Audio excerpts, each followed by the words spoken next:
Bloomberg Tech is live from coast to coast with Caroline Hyde in New York and Ed Ludlow in San Francisco. This is Bloomberg Tech. Coming up, Alphabet looking to tap the debt markets with $15 billion in US high grade and a super rare 100-year sterling-denominated note. We have the details. Plus, Bitcoin slips back below $70,000 after a roller coaster ride at the end of last week. We'll discuss where it can go from here. And Apple set to debut a slew of new products in the coming weeks, including a new iPhone 17e and updated iPads and Macs. But first, we check in on these markets that bounce back for a second day. What a Friday close for the Nasdaq 100, and we build on that 2.5% higher with another 0.6% rebound as we really try to digest where the risks are in the tech markets, and of course, as we look ahead to some of that jobs data later in the week. I'm looking at crypto though.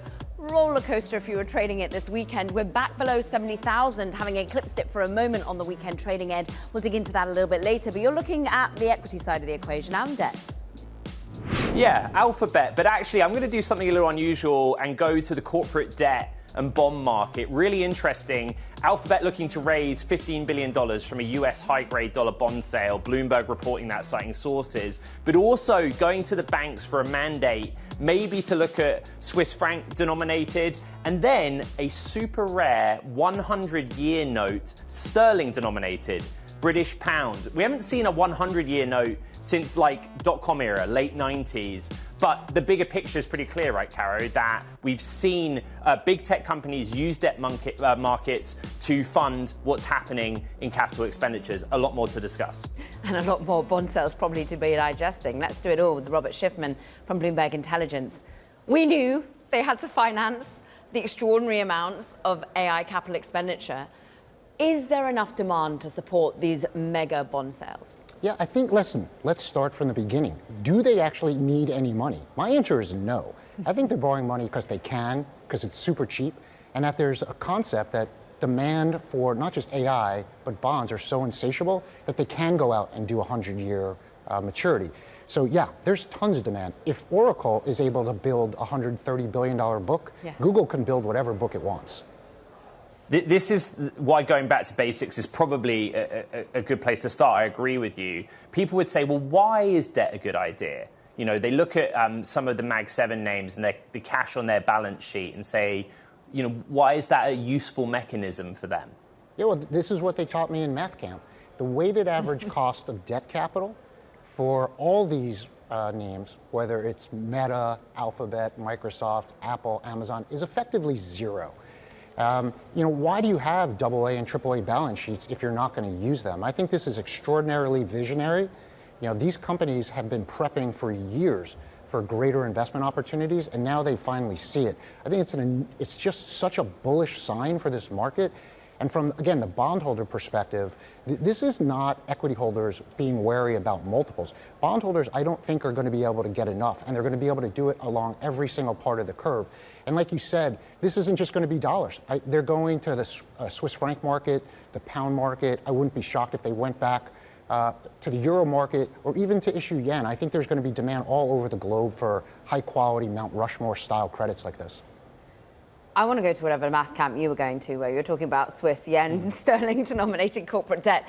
But look, the demand's there. We've seen in other parts of the AI sector, Infineon in Europe tapping the market. It's a chip maker. We've seen IBM come to the market. There's $400 billion that could get done in corporate bonds, just the investment grade sector alone, JP Morgan forecast for this year.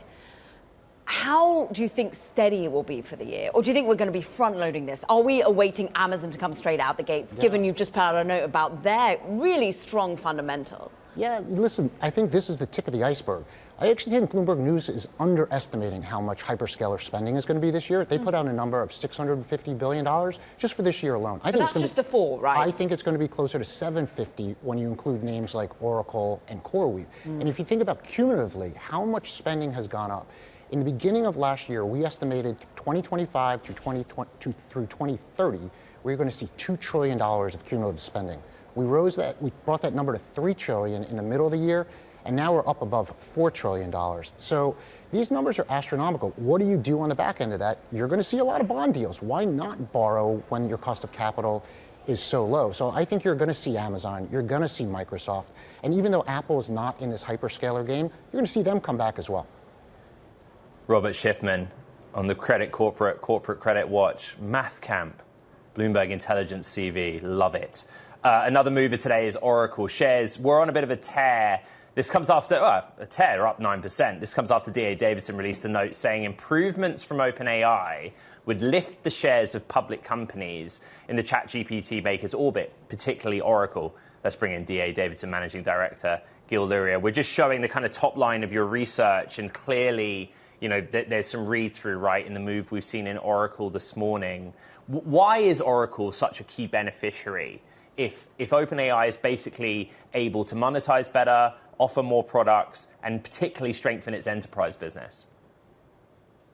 Yeah, most of Oracle's backlog is OpenAI. So they're building up their whole infrastructure now for OpenAI. And the reason the stock has performed so poorly over the last few months is that there was a concern that OpenAI wouldn't be able to pay for it. And now things have changed. We got to a point last week where the market decided that Google was the only winner in AI. And you can see that by the relative performance of Google versus the OpenAI complex, which is Microsoft, NVIDIA, Oracle, and CoreWeave. And it got to be the pendulum swung too far.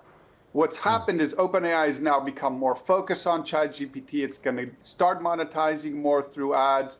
Within the next couple of weeks, it's going to introduce a much better model that will become state of the art again, will overtake Google's Gemini.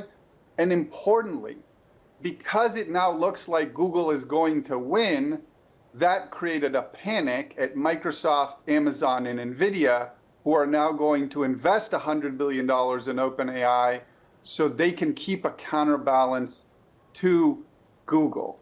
So with that investment, OpenAI is going to have $140 billion of cash.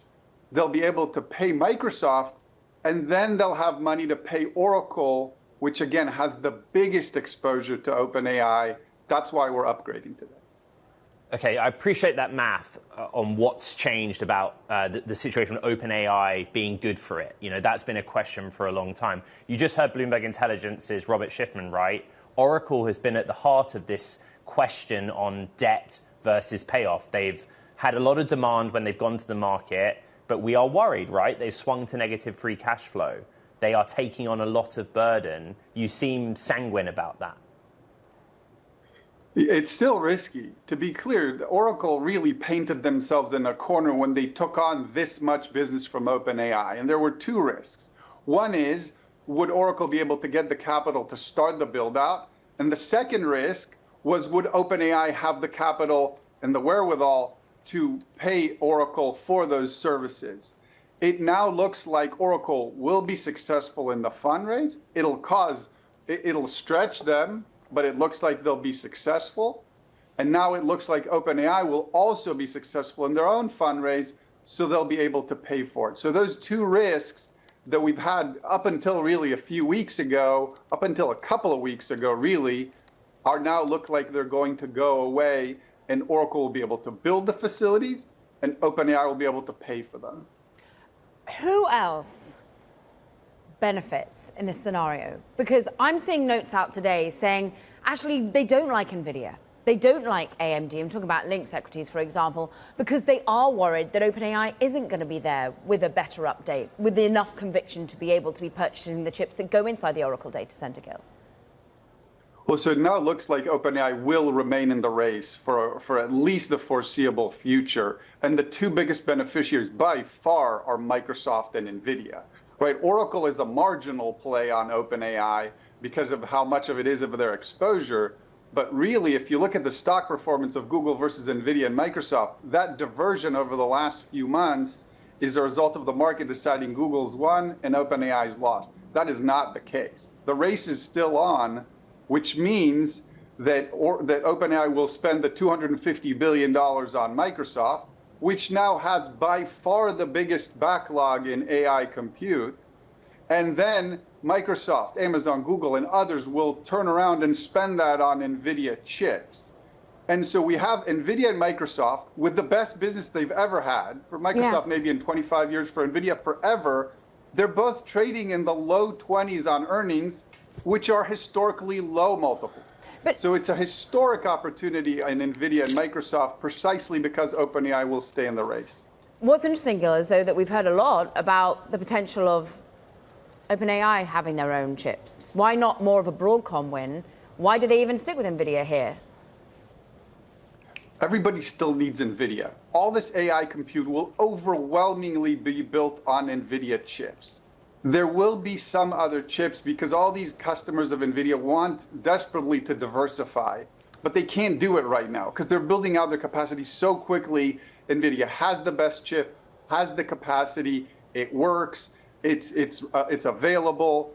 Everybody else will start their own chips, but the only company that really has made any significant progress on their own chips is Google. And that's because they started 10 years ago. That's how long it takes to have a good chip. Ask Amazon. They're 5 years in, and their chip is just starting to get good. Didn't look too bad in the earnings. Microsoft, Meta, and OpenAI can start building their own chips, but they're very far away from those being any significant portion of their compute. It's going to be overwhelmingly NVIDIA. Gil Luria, it's always great to have you on the show. Yay, Davison, thanks for bringing us the latest on your research. Meanwhile, coming up, we're going to discuss Bitcoin's slump, its future in the macroeconomic environment, with Jalak Putra from Future Perfect Ventures. That's next. This is Bloomberg Tech.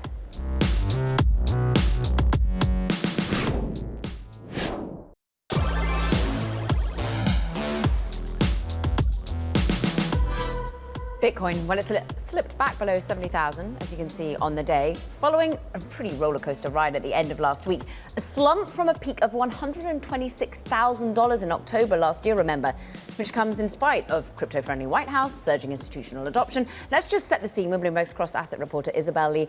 Often on the weekend, there's thinner liquidity, so we see bigger moves, and it seemed to be to the upside. It could be to the upside, but to the downside as well. But now we saw Bitcoin kind of steadying, which is great because it's now hovering around 69,000, which is a big sigh of relief. Last week, it dipped below as much as $60,000. And that 16% decline was a lot because there's a gauge of implied volatility index. It jumped to 97%, which is the highest since the Sam Bankman-Fried FTX days in 2022. But beyond the price movement, I think it's really just about a reckoning. What is Bitcoin? Is it a hedge against inflation, a hedge against centralized government, a hedge against the dollar? And I feel like a lot of people are feeling confused. Isabel, what's the flows data, the most recent flows data telling us? We are seeing some inflows, at least with U.S. Bitcoin ETFs. They recorded an inflow of 221 million on February 6th. So you could think of that as maybe optimism again, or maybe just dip buying. But then still, it's really kind of, at least to the people I talk to, they're like, what is this? It's a structural change. It's a philosophical change. I want to dip more into the structural because we know that Bitcoin is kind of being institutionalized. And this may in itself be the problem because on October 10, fondly known as 1010, that's when we saw billions of dollars liquidated because of leverage and derivative trades. And last week, we also saw the same, $2.5 billion in forced liquidations, according to CoinGlass. So maybe Bitcoin is also kind of possibly becoming a victim of its own success. Bloomberg's Isabel Lee, terrific reporting. Thank you very much. Let's keep the discussion going with Jalak Putra, founder and managing partner of Future Perfect Ventures, early-stage VC firm focused on cryptocurrency and blockchain technology. Something identified in the Bloomberg story that Isabel was just discussing is that all of this has been happening in an environment where we have an administration and policymakers who are perceived to be more supportive of the underlying technology and the industry than prior administrations. Why would this movement and this market action happen, therefore, in that environment? Well, Isabel pointed to the maturation of Bitcoin. And while we have a very friendly administration, a lot of that was priced into that run-up that we saw to the 126,000. And we're really seeing Bitcoin act more like a risk asset these days, rather than that digital gold narrative that we saw in the earlier days of Bitcoin. And I'd also point to, there's a market structure bill, previously known as the Clarity Act, that is still under consideration in the Senate. So that has not moved as quickly as those of us in the industry had hoped. And I think that's causing a little uncertainty around what the guardrails around Bitcoin and other crypto assets are going to be. the words that Isabel Lee just outlined are ringing in my head. What is this? Is this structural or is this philosophical? That is one of the great sound bites. Good job, Isabel. But it is a question that comes up a lot. Maybe we should phone David Sachs and ask him, to your point, about the progress of this bill. But again, you mentioned the structural part. What is the philosophical part Isabel was alluding to? Well, the philosophical part, and I've been invested in the sector since 2013, is in the early days, you had a lot of long-term holders, people who believed in the self-sovereign currency, the self-sovereign asset that was not controlled by any government, and was particularly useful to those people in hyperinflationary environments. So that's where that digital gold narrative came, where it was be a hedge. And what we've seen now, and as Isabel said, it could be a victim of its own success. I don't quite say it's a victim quite yet, but we're seeing more institutional holding. And so the institutions have determined that this will be more of a risk asset. It will trade more in tune with assets like the tech stocks, not commodities. And so that's where that philosophical divide has happened. It's great that we have more institutions. We have more acceptance of the sector of Bitcoin as an asset class, but it may not hold as that digital gold narrative, or it may hold as that narrative in emerging markets and not in developed markets. Jalak, does that matter to your investments? Were you building on Bitcoin as the OG and as rails to future infrastructure? Are you broader thinking, actually, we don't need Bitcoin in and of itself to remain a buy and hold asset? I'm more interested in the underlying technology, to use an overused phrase. I'm more interested in the stable coin side of the equation. Right. When I first saw Bitcoin, I was really interested in it as a self-sovereign currency, having been raised in emerging markets.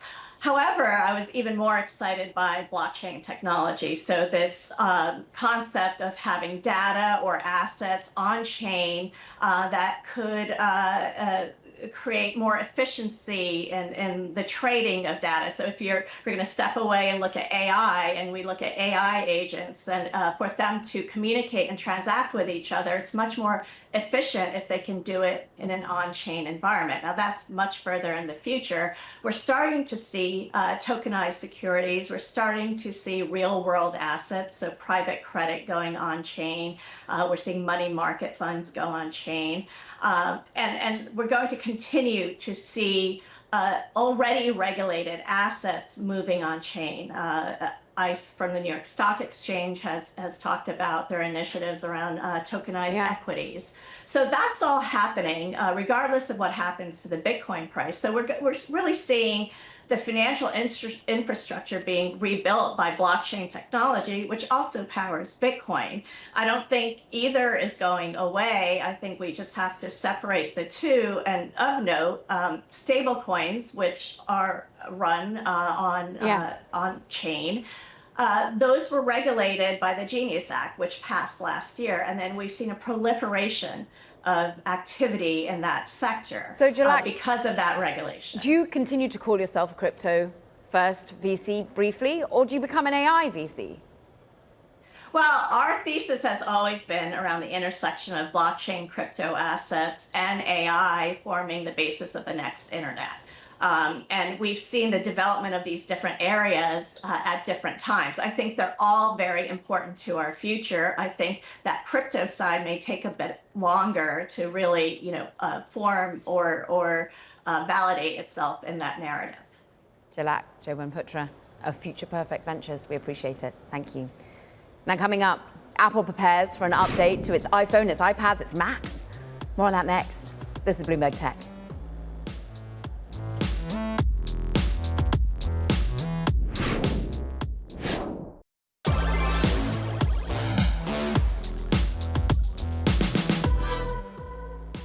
Apple is set to debut a slew of new products in the coming weeks, including a new iPhone 17e and updated iPads and Macs. Here with a breakdown, Bloomberg's Apple and consumer tech editor, Mark Gurman. The Power On drops Sunday, and you basically give us the product release roadmap for the early part of this year. What do we need to know? Yeah, so there's a new iPhone coming pretty imminently in the next few weeks. It's the iPhone 17e. It's a successor to the 16e that launched about a year ago last year. This new version is going to have the same chip as the iPhone 17, so moving from the A18 to the A19.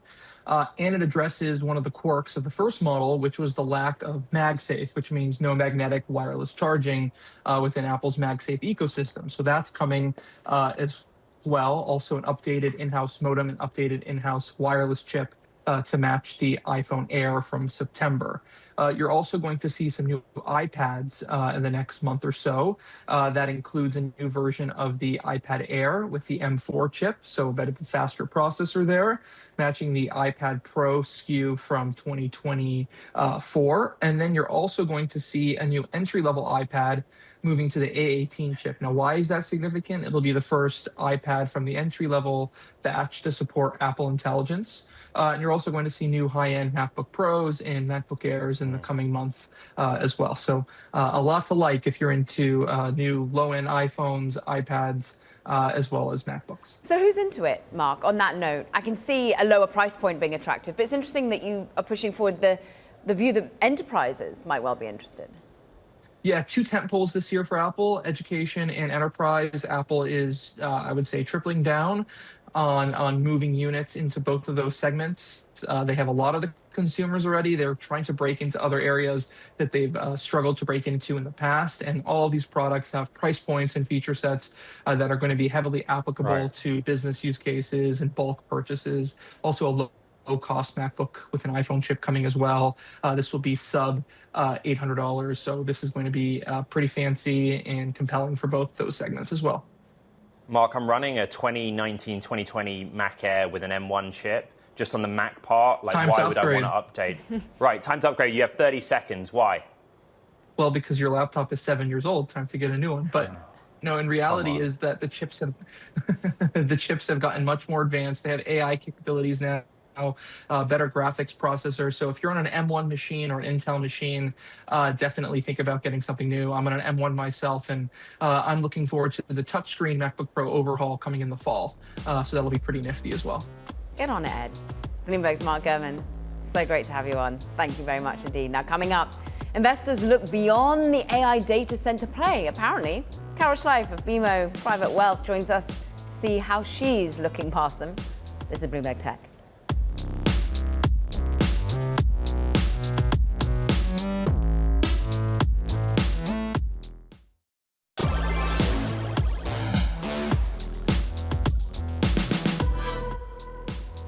Welcome back to Bloomberg Tech. I'm zeroed in on the chip sector. In the session so far, the Philadelphia Semiconductor Index, or SOX, has swung from a decline of about 1% at the open to a gain of now 1.6%. Really, it's Nvidia as the biggest points gainer that's pushing higher, and there was a lot over the weekend about how confident Nvidia is right now in the infrastructure build-out. One of the laggards, though, is Micron, down 2.5%.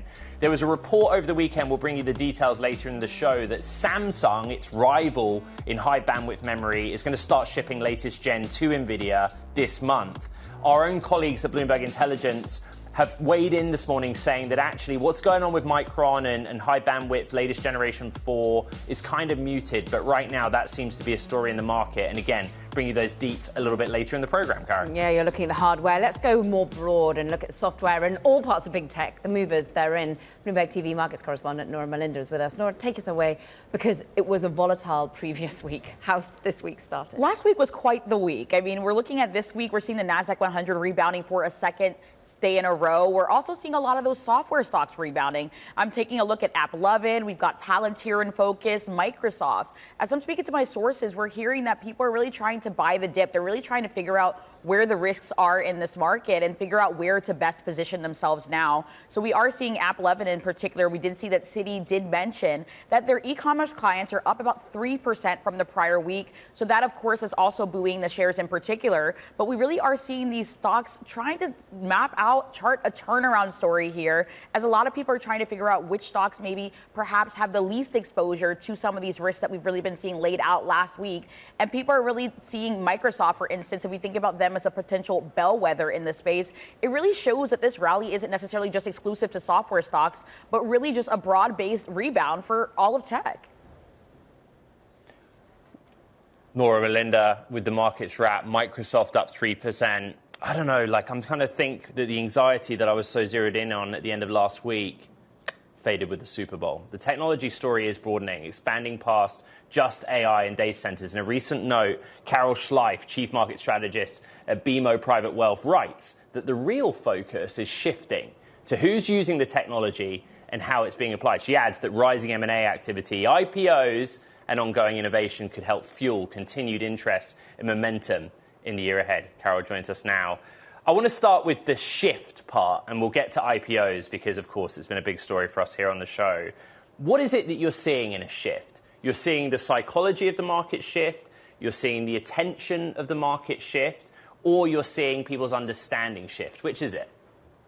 I think it's a piece of all of those things because it's a natural evolution. You know, when we first hear an innovation, take it back to when ChatGPT was first announced a couple years ago, and then the DeepSeek as well. Investors figure out what's my shorthand way to play this, but it's really more impactful from that and getting investors, particularly our longer term oriented clients, focused on the issue that we're building infrastructure in the United States. It's putting capital investment in which we haven't done actually in a big macro way in a very long period of time. And it's teeing up all of these really important evolutions. And you've got a lot of recent examples, for example, in the healthcare industry, where you've had Lilly and NVIDIA announce a joint venture. You had Mayo Clinic and NVIDIA announce a joint venture in terms of processing that data and how science will be done and how diagnostic imaging will be done. And those use cases are getting investors to focus more on those. But it's tough from an investor standpoint because they want to, what can I buy today that's going to be higher by the end of the week?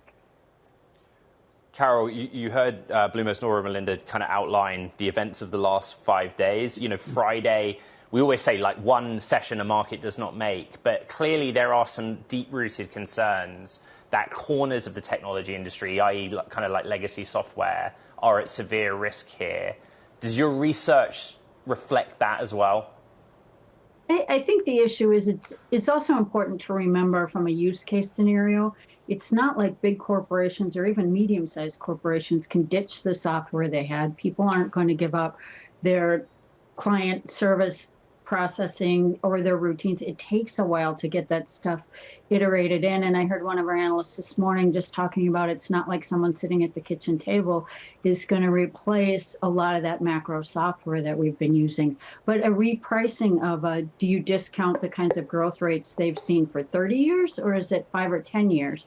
That's partly what the markets are trying to deal with too, is figuring out how does this go forward. Yes. And similar to the first internet build out in 95 to 2000, you have that iteration where everyone's trying to figure out how to use it. And it's those companies, those managements, those industries that can lean into the fact that there's a lot of change. How are we going to participate in it versus sit back and let it be done to them? Do your clients want to sit back and let it be done to them, or do they want a bit dip by? I think they're trying to figure out how to participate in it. And we've been warning for some period of time that you needed to see a broadening in the markets because hanging everything on 6 or 7 stocks is not healthy in the long run. And we had talked about and given them a heads up that some of that transition may be volatile. Doesn't mean that people have to sell the 7 and go buy the 493. It can mean the 7 broaden out or flatten out, if you will, and the others catch up, do some catch up. So we've been warning clients about that volatility. Yeah. And our clients tend to be pretty sanguine, if you will, about that in terms of letting us do repositioning as prices are up. And, you know, investing is one of those activities where it's more comfortable to run with the crowd, which is typically the wrong situation to have from a long-term standpoint. And what we always do is get sucked into just talking about equities a lot, because therein lies the price point. But the bond market's exciting as well. We've got huge amount on deck when you think about Alphabet tapping. We had Oracle last week. We've got plenty more, I'm sure, to come. Is that an area that you're seeing more diversification coming, more interesting corporate debt as well? Well, I think there is the interesting corporate debt, but it's also important to remember that technology in general has prided themselves on how under-levered they've been. So coming up to using some of that cash flow or balancing off and reserving some cash flow and accessing the debt market and its higher quality debt. So there's that piece of it too. There's a lot of different ways to play this, and not just the focus on technology itself, but who's making the best use cases of it and who has the most potential. You're seeing small and mid-cap stocks really play too, because they don't get all locked up in having to approve new software per se. They really can lean into leapfrogging some of the advances that they have access to now. Carol Schleif, keeping us diversified. We appreciate it. BMO, private wealth. Now, coming up, tech dominates the Super Bowl ad space. Did you notice? AI was definitely in focus. That discussion next. This is Bloomberg Tech.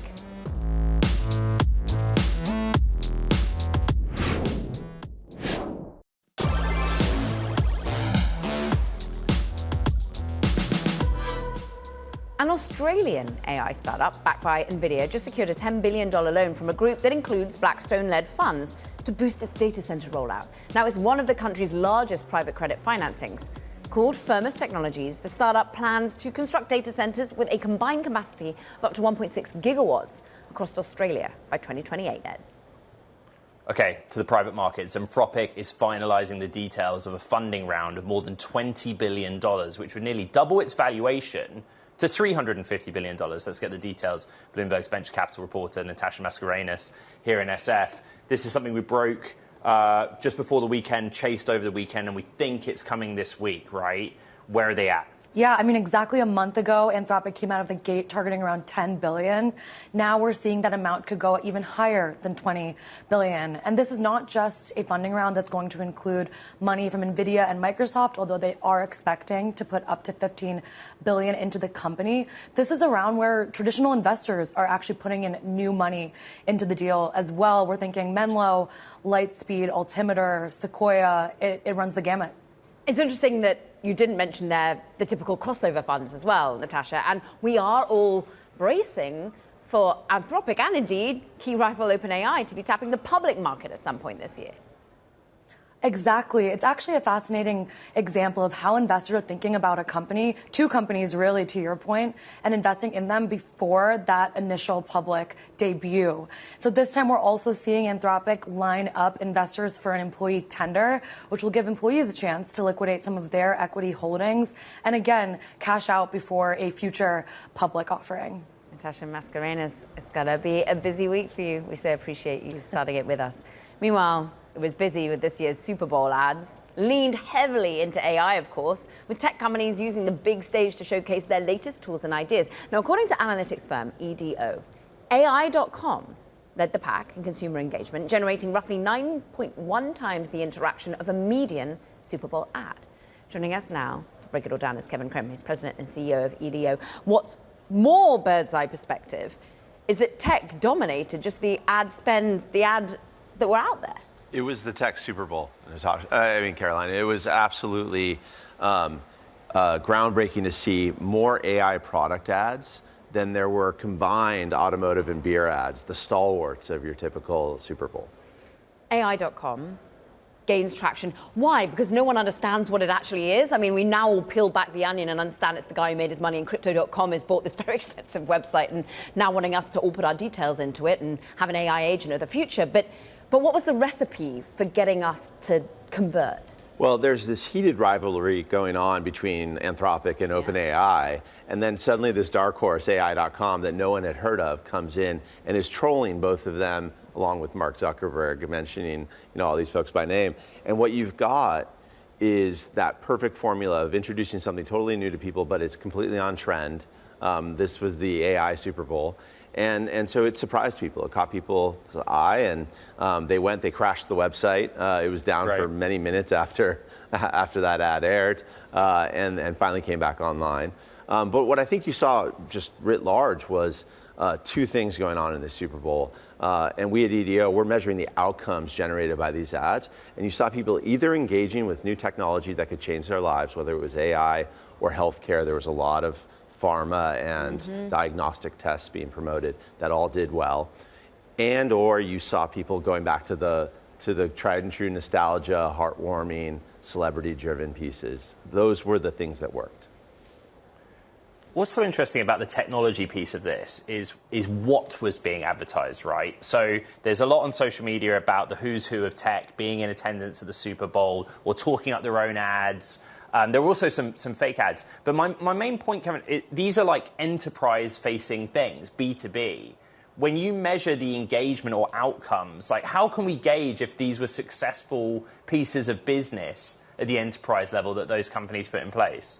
Yeah, so what we're measuring at EDO is we're looking at how many people searched for the brand, went to the brand's website, used the brand's app in the minutes following these ads on TV, and it's highly predictive of, very correlated with changes in market share, changes in sales. Enterprise, it's an interesting way to market. You've got to find needles in haystacks, but this is by far the world's biggest haystack. It's the most engaged audience you can find. You couldn't replicate this kind of audience through targeted digital advertising over a month or many months, even if you spent tens of millions of dollars like it costs to advertise in the Super Bowl. So for those folks with an enterprise message, it's still one of the best ways, most cost-efficient ways, ironically, to reach those kinds of high-end audiences. And the game being, as you mentioned, in the Bay Area, in the home of tech, that much better. Kevin, AI was big, right? But so was pharma, big pharma. You know, as I sat on my couch watching, that's something that struck me. What's the data behind that, please? It mattered a lot to the people watching to see Novo Nordisk promoting its Wegovy pill. That was one of our top 20 most engaging ads of the game. A very big performance for a pharmaceutical brand. You also had Hims and Hers with a edgier message late in the game, which was a challenging placement overall, given that the game wasn't that competitive at that point. And yet Hims and Hers performed very well and was also one of our top 20 most performant ads in the game. Obviously, they're both in the news today with Novo Nordisk suing Hims and Hers. It's a hard one, Kevin, but your EDO is all about TV advertising. How much do we think actually is just driven onto online in these moments? You hear that maybe someone caught an ad and you then go and look at it on YouTube. How are we being distinct about where they've put their money to work? Right. Well, what we're seeing is that the 21st century consumer lives their lives online. And so whether they're watching traditional TV or streaming television or social video, it triggers these online digital behaviors. That is the customer journey in the 21st century. And so by picking up these signals, you're able to really predict what's going to happen in your business going forward. Now, should marketers be spending more or less in TV or social video or other media? I mean, that is why companies like ours exist, is to help them find that right balance. The right marketers, though, they know that there's moments to get a big audience highly engaged, like the Super Bowl, and then there's moments to go with hyper-targeting, and the right balance typically is what we see does the best.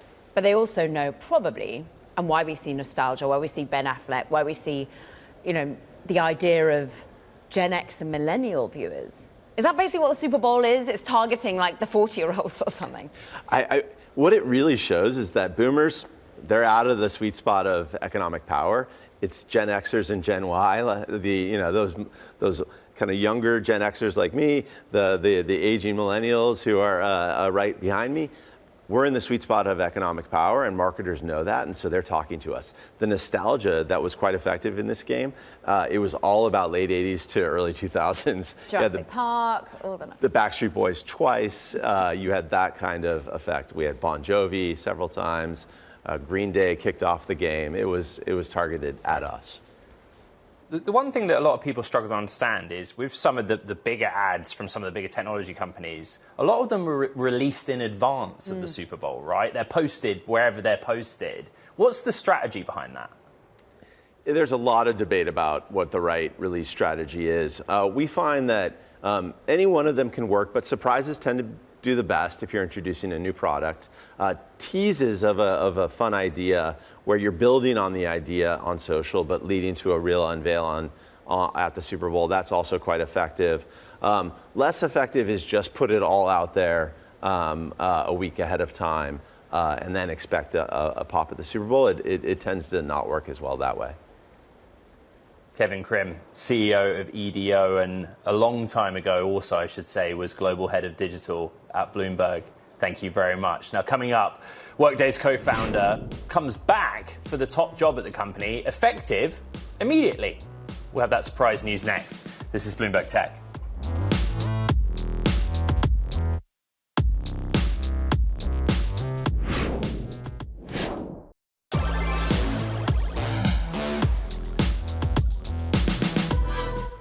Time now for Talking Tech. First up, Meta is facing a warning from the EU.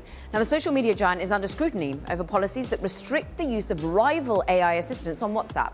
Now, the European Commission has issued a statement of objections, cautioning that it may step in to prevent what it described as serious and irreparable harm to the market. Now, Bloomberg's Francine Lacroix sat down with the European Commission Executive VP, Teresa Ribera. Take a listen. I don't know how it may be read by any government, but my sense is that this is not connected to politics, but connected to well-functioning markets and the protection of consumers. Plus, former Apple design chief Johnny Ive has unveiled a car co-designed with Ferrari called the Ferrari Luce. It features tactile switches, physical controls, aluminium details in the steering wheel and air vents. Now, the design is deliberately moving away from a screen-heavy aesthetic, embracing what Ive describes as a more physical world approach. And ByteDance, well, it's turning heads with its latest AI video model. The TikTok parent just rolled out C-Dance 2.0, and the quality of the clips has surprised both analysts and industry watchers. Now, the launch has generated plenty of buzz and helped lift shares across China's media and AI app space. Ed. Okay, some news. Workday co-founder and current executive chair Anil Basri is returning as CEO. He's replacing Carl Eschenbach with the change effective immediately. The news comes just days after Workday announced it's cutting about 400 jobs. Who's across it? Bloomberg's Brody Ford. It's the Monday after the Super Bowl. The phone rings 5 a.m. The editor's saying, Brody, get to your desk, Workday. Yeah. What do we need to know? I mean, this is a stock that's reacted negatively to the news, but has been on a slide for some months now. You need to know it's a really tough time to be an application software company, right? I mean, whether you're Salesforce or Adobe or Workday, you can put up pretty good numbers. You can say that a lot of people are using your AI tools, but right now, Wall Street is just not going to believe you. And that's what's been happening with Workday. I mean, they're down 40% over the last year before this event today, and it seemed they said, we need to show and we need to make a step toward a more product-focused company. Maybe the last guy who we thought was going to lead us to a new era was seen as too salesy. We need somebody who's really going to focus on that AI R&D.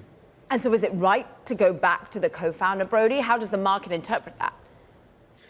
I think no matter who they picked right now, the market wouldn't have loved it. Right now, I think if you do anything that's not exceptionally and unambiguously positive, the market wants to sell application software stocks. Right, I mean, the founder, he's a familiar face. I have seen some questions around if you want to lead a company into a new AI era, do you want to go back to the same person? There's arguments both ways, but clearly investors are not stoked. The stock trading at its lowest level since November 2022. Quite rightly, I'm going to ask you, what is Workday and what does it do? Right. Well, when you look up your benefits for, healthcare or vision, you're probably logging into a Workday system, no matter what company you work for. So their core application is for human resource management. But of course, like everybody else, they want to expand into agents and other parts of the software stack. And we also know who's expanding into agents and the enterprise area. Brody Ford, thank you so much. Thank you. That does it from this edition of Bloomberg Tech. Ed, we've got a big week ahead. There's yet more earnings thick and fast, but the bond sales, they're going to come too, and we did it all today. Yeah, like big tech has looked to debt to fund capex, and as Robert Schiffman outlined and recap it on the podcast, it was a good conversation. That's okay. It's a good way of managing capital for them.